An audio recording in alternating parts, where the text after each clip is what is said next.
show, you only have between 8 and 30 seconds to grab students' attention when you get up in front of them to speak. How are you utilizing the first 20 seconds of the opening of your message to engage students? My name is Matt Mayberger, and on today's Youth Speaker Minute, we're going to be discussing how do you open your message.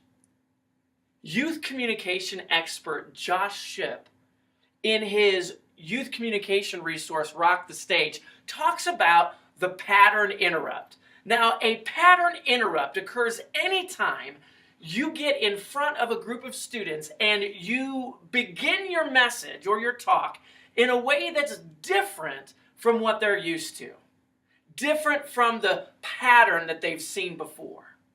So let's say for a moment that you're a youth pastor and your students hear you speak pretty much every week.